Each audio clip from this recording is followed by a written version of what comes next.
G'day guys, Gordon here with Gardens of Freedom. Just out here admiring my handiwork from my morning workout. It was a bit of fun there, and the rest of that is tomorrow's morning workout.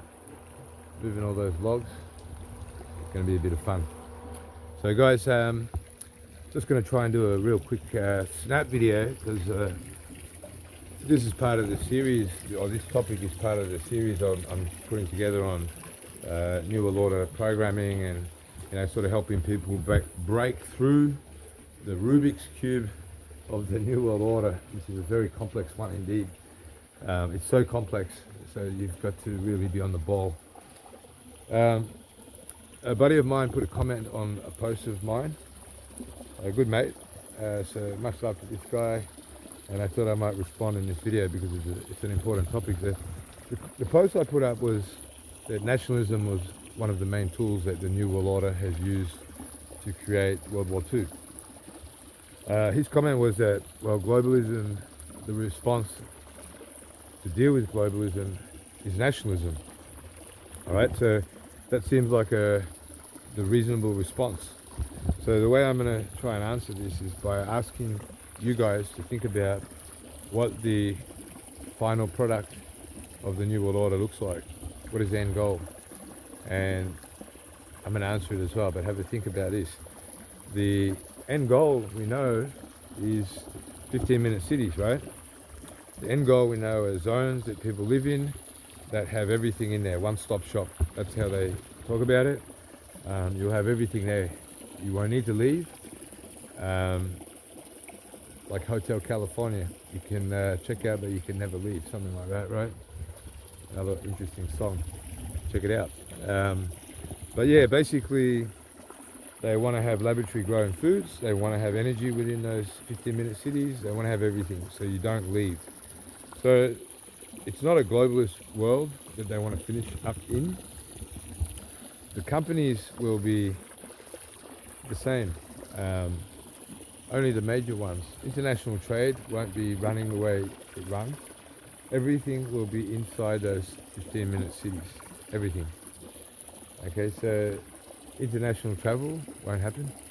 So for all those poor suckers that's still addicted to traveling, better get used to it. That's not part of the agenda.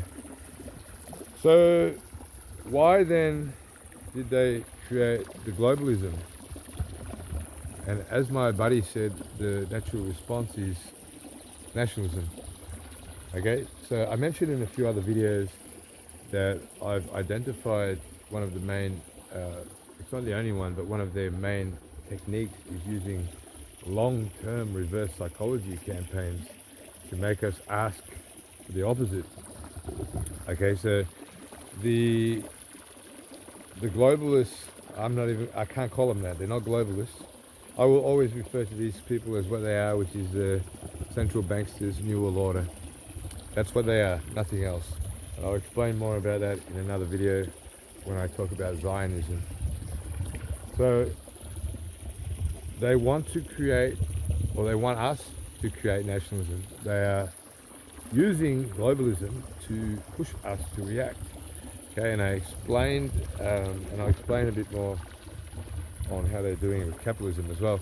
So this has triggered now this nationalist response, which isn't organic, by the way. If you think about certain groups like the NSN, they are getting propped up from somewhere. There's no doubt about it. Okay, the amount of money it takes to run these court cases that this Thomas Sewell's involved in, it costs a lot of money.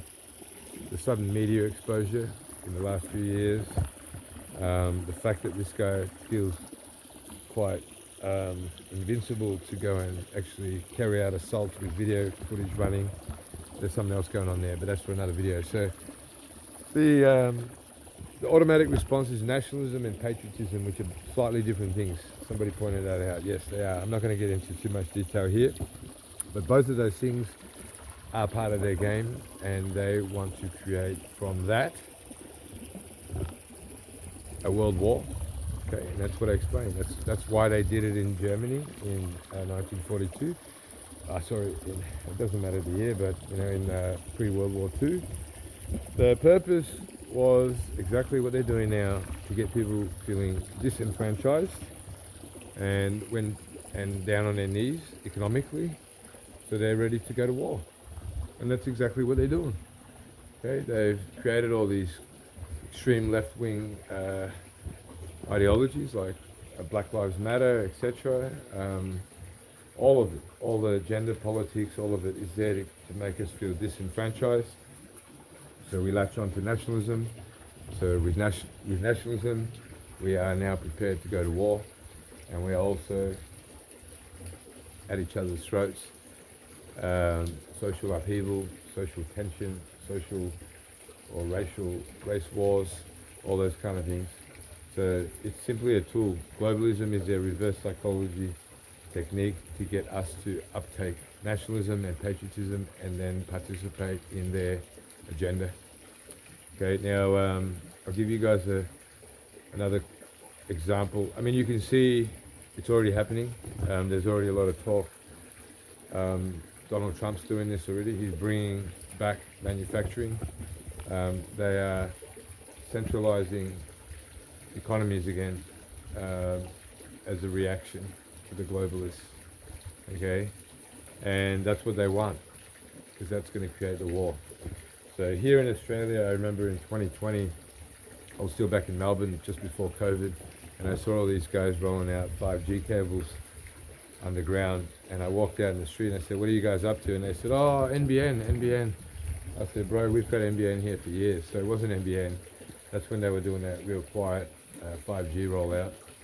And immediately then it clicked to me. I'm like, they're bringing manufacturing home. I knew that in 2020, and that also made me realize we are going to have that war that's been pre-planned.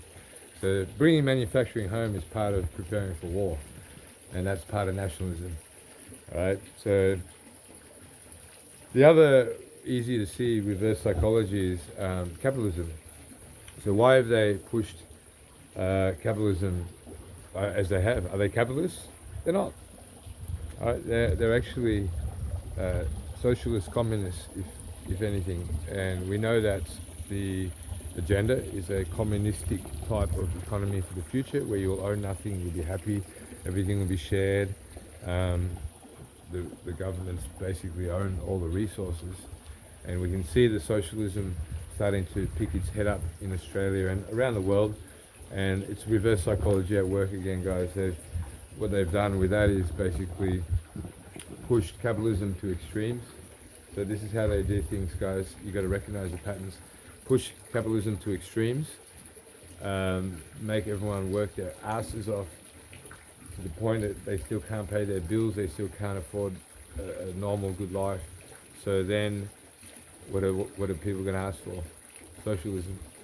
Okay, this is their game. It's reverse long-term reverse psychology.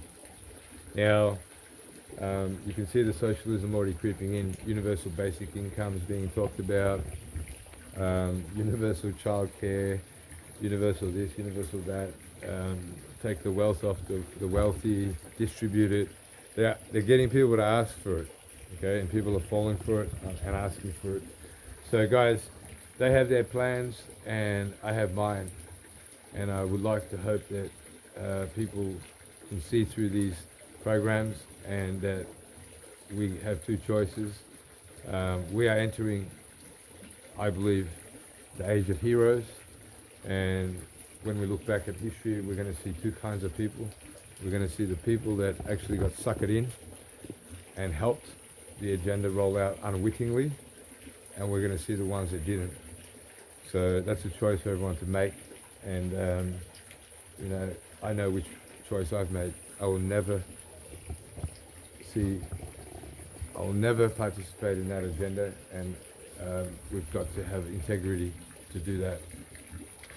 So guys, I think we've covered a fair bit in that video, but yeah, you can see that, and there's more reverse psychology stuff, and I'll keep bringing it out in more videos, but you can see the capitalism one, yeah? Push capitalism, so they ask for socialism. Okay, it's the same thing with globalism. Push globalism, so they ask for nationalism.